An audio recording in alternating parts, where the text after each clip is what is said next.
Robin Greenald, and I'm doing a dramatic reading for my Communications 101 class. And the book I'm reading is Tuk'Luki, Wanapum Boy by Kathleen Kiefer. There was a time not long ago in a place ever so close when a shy Indian boy dreamed about going to school. The boy's name was Tuk'Luki. He was a Wanapum Indian. The word Wanapum means river people. He lived alongside a river with his family at a place called Pana, a word that means fishware. A fishware is a device used by Native Americans to trap and catch fish. Countless generations of Tuk'Luki's ancestors lived at Pana. They spoke a language called Sahaptin. The Wanapum called the Columbia River Chiawana, which means big river, and today we call it the Columbia. Pana was located next to a series of rapids that flowed between several small islands in the river.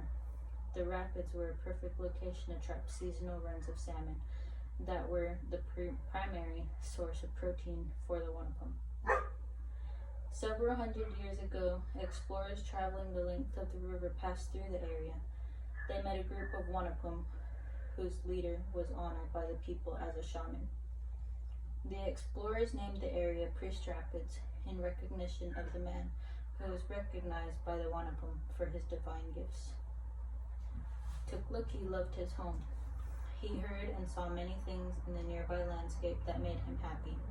Each night he went to sleep lulled by the sound of the river surging and splashing through the rapids. The islands and the rocks upon it were carved over many centuries from the force of water each spring when snow melted in the mountains to the north. The big river rushed full and fast towards the ocean.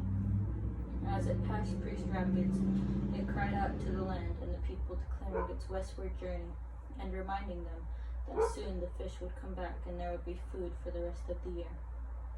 The force of the river smoothed and round the rocks on the island, shaping stories and memories of all the places the water had been. It was as if the island was a creation of the big river. The Wanapum came to know their home at Pana as a place that the river had created just for them. The name Tuk'Luki means strong heart. It was given to Tuk'Luki by grandfather, a willow, thin man with gentle eyes. The deep lines on grandfather's face looked as soft as canyons, brimming with stories. Grandfather was born at Pana. Tuk'Luki received his Indian name on a special ceremony held in the longhouse. On the day that Tuk'Luki received his name, the sun shone brightly. Threads of light poured in between narrow strands of tule, creating a golden glow. The longhouse was a place that Tuk'Luki knew well. It was a place where his heart beat the fastest on days when grandfather and the other men pounded their drums and sang ancient songs. When he was a baby, Tuk'Luki's mama wrapped him in a cloth and put him in a cradle board, snuggled inside, warm and cozy. He laid in complete peace, nestled in the comfort of his own skin and the nest of the blankets lining the wood and the deer hide.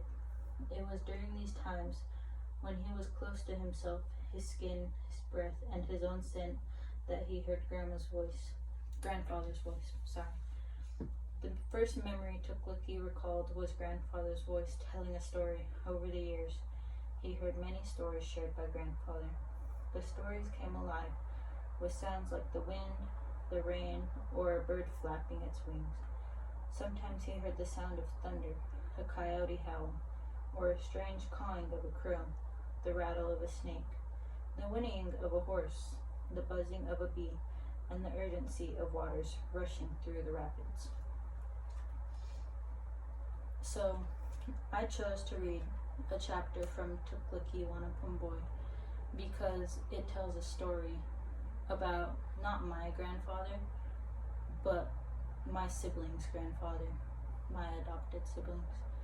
And where he grew up, I learned to grow up after my mom had remarried with my stepdad, and he was from Priest Rapids. And so I decided to share a story about Priest Rapids and my siblings' grandfather. Thank you.